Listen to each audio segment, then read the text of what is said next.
What's up, everyone? I am John, and welcome to Rails, Tales, and Trails, the channel where we talk about anything and everything railroading for new hires, rail fans, industry news, and occasionally talking about our dogs. So today we're going to talk about surviving new hire probation for conductors. And this is something a lot of people don't know whenever they get hired on with the railroad until they are actually in the program. We're going to talk about what that is, how to survive it, because it is a very critical point in your hiring period that if you're not aware of it and don't navigate it properly, you could have just wasted many weeks of your time learning a job and then finding out you no longer have one. So we're going to talk about that. I'm going to give you some of my personal tips and tricks that I've learned along the way, things that I went through during my probationary period, and hopefully that will help all of you guys coming into the industry for the first time or with a new company survive that time period and start hopefully a productive and rewarding career, depends on how you look at it, for the next how many ever years. So before we jump into that, guys, do me a favor, hit that like and subscribe button down below. It helps grow our channel. It is free to subscribe. You don't have to pay any money, but it helps get our videos out there and seen by more people, helps grow the channel so we can, keep bringing you guys videos. So without further ado, here we go. The conductor new hire probationary period is essentially, let's call it, I don't know if a dead zone's the right word to call it, but it's a very vulnerable point in your time as a new hire to a railroad company. Now, every class 1 railroad has their own probationary period. So, I went through conductor class with BNSF. Now, how they do it may be different than how Norfolk Southern or CSX or Union Pacific does it, but they all do have a probationary period. Now, you need to know what this period is, how long it lasts, and what protections you are or are not entitled to with the union. So this probationary period, when you go through your new hire training, you're going to have classroom time, you're going to have on-the-job training, then you're going to have a test to get your licensing. After that, you are on a probationary period. So for BNSF, I believe it was something like 60 days. Now, during that 60 days, I could essentially be fired for any reason at any time.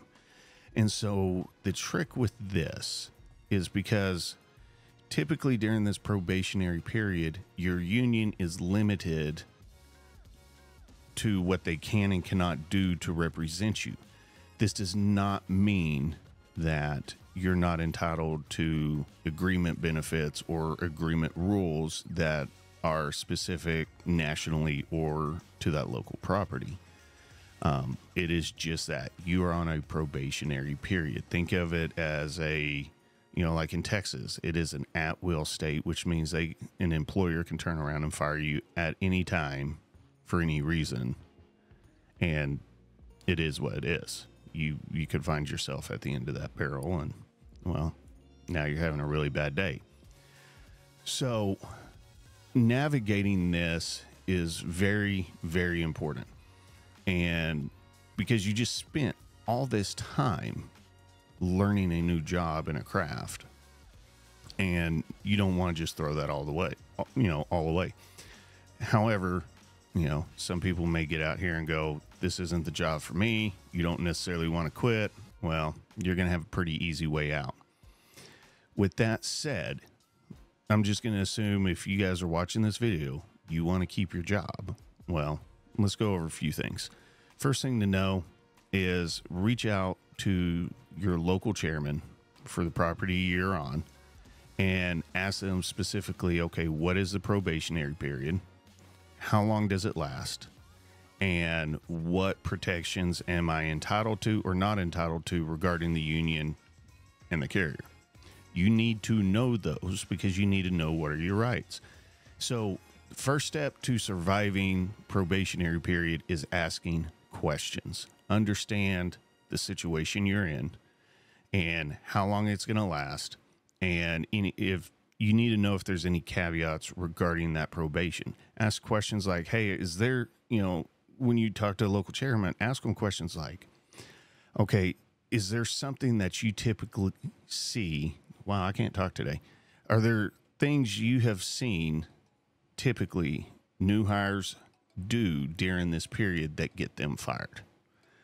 Well, if you know the top 3 of what these local chairmen deal with new hires and getting fired by the company, you're already ahead of the game. It's like, okay, I really need to pay attention to maybe this specific role. Maybe it's showing up on time, which you should be doing anyways, but maybe that's a big thing on that property, and that's what that management, has their sights set on. All right. So if, for example, it's being late, show up 15 minutes early. Make sure you're not the one being late. Make sure you're not that guy. Just as an example. Okay. Your first line of defense is information, and one of the best sources of information is to go to the local chairman. I don't care what people say about the unions, good or bad. Number one, these local chairmen, 99.9% of them are well-versed in the craft. They are well-versed in the agreements and rules, policies, procedures. They are going to be your number one line of defense to get clear and accurate information to inform yourself, which will in turn protect yourself if you heed those warnings and that information. I cannot stress that enough. Your number one defense is information. Get it. Those guys, that's what they're there for. Use them. Okay. And there's just no reason not to reach out to those guys and get that information. So let's go to point 2 on surviving this. When you are out working, I don't care what the job is. Go what I like to call low and slow. Take your time. Don't be in a rush. If you are having to yard a train and you are coming into the yard off a main line, guys, talk to your engineer. Come up with a game plan. Get off the motor and walk your switch route. I still do it. It has saved me so many headaches and potential issues. Tell your engineer, hey man, I'm not really, I'm a new hire. I'm not really comfortable with yard. I'm going to get down, check our switches, and walk my switch route up to the track we're going into. I have yet to have a single engineer get mad at me for wanting to double check my switches, make sure they're lined correctly, make sure they're locked in, and make sure we are going the right direction. It has paid me dividends in avoiding potential issues. And on top of that, after a few times of walking these different routes and going into the yard, you develop confidence and knowledge on how to navigate such an area. Again, pays off dividends. Take it low and slow, guys. It will last you and save you through all of your career. Okay. Point number 3, guys, I know you just came out of class and information overload. You've been asking questions. Now you're working with Jimmy Oldhead over here. He seems like a grump ass and probably, eats cinder blocks in the morning for breakfast, and his coffee is probably straight motor oil. Ask questions. Don't be afraid to say, I don't know. I know I harp on this all the time in my videos. Don't be afraid to say, I don't know. Don't be afraid to say, I'm not sure, or I'm confused about this move. Whatever it is, talk to the people on your crew and ask questions. If you're getting a switch list or a bunch of complicated moves from a train master or a yard master, ask for clarification. Don't be asking them, hey, dude, how do I do my job? Be asking them, okay, I want to make sure I understand this. We're going to move in this sort of way and shuffle these cars or these cuts around in this manner And is there anything I need to be looking out for that I may be missing? Okay. Phrase it in a way that you're opening the line of communication. Ask the questions, because questions lead to information. Information is knowledge. Knowledge is power. Use it, empower yourself, educate yourself as you go. Okay.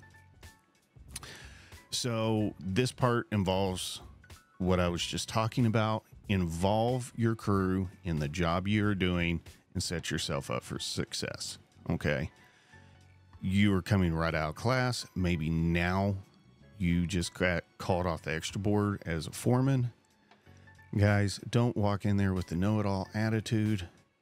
Get your crew together. Set your team up for success. Get everybody on the same page. Fill in any gaps in questions about the job or the moves or the industries or whatever it is. Involve your crew. Get everybody on the same page, and you will come out with a win on top.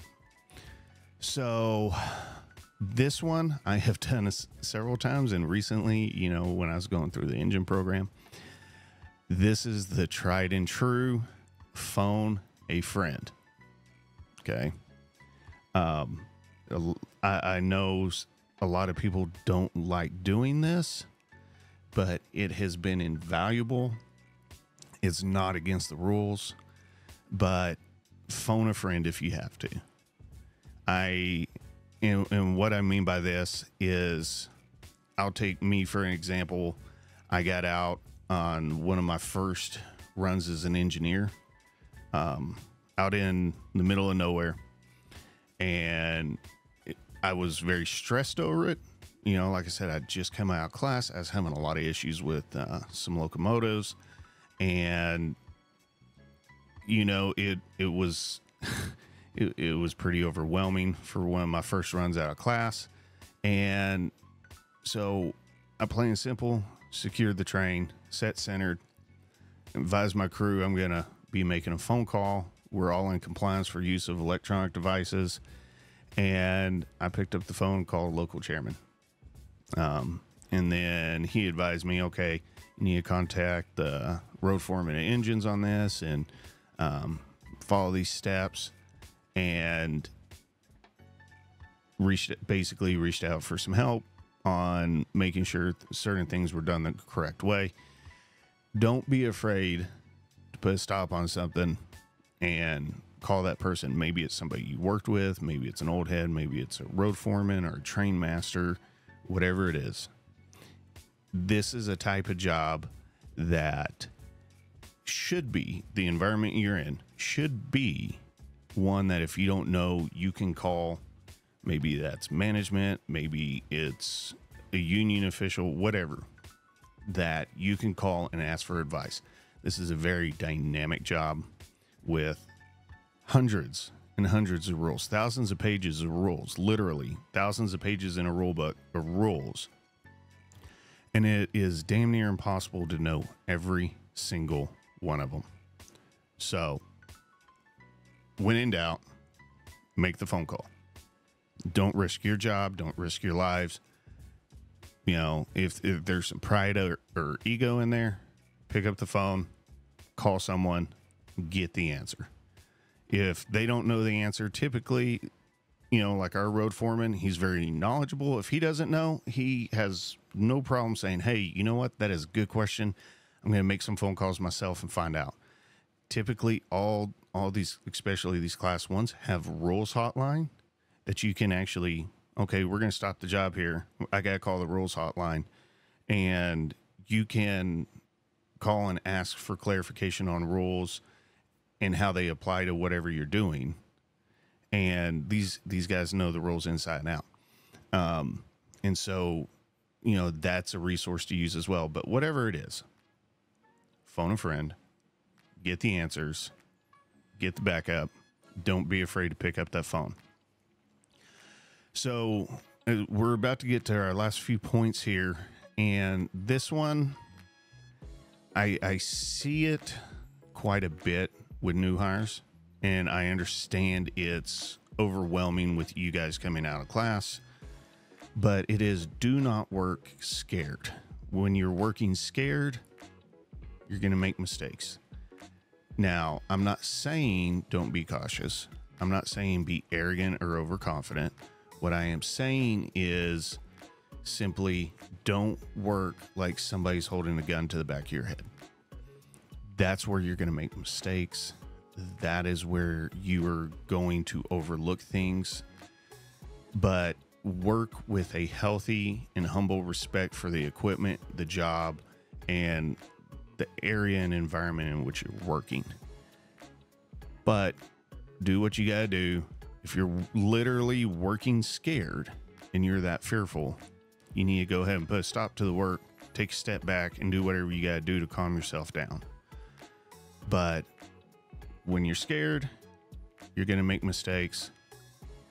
You're going to overlook things, very obvious things on top of that. And it could potentially end up with you being fired or worse, seriously hurt or killed. We don't want that. We don't need that. We've lost too many in the last couple of years. Do what you got to do to pull yourself out of the situation. Get everything all nice and zen. And then start back over from square one. Okay. And this point here ties in with the don't work scared is leave the ego at home, guys. I know you guys are just coming out of class. You're full of information. You feel like you're going to be the savior to the railroad. Leave it at home.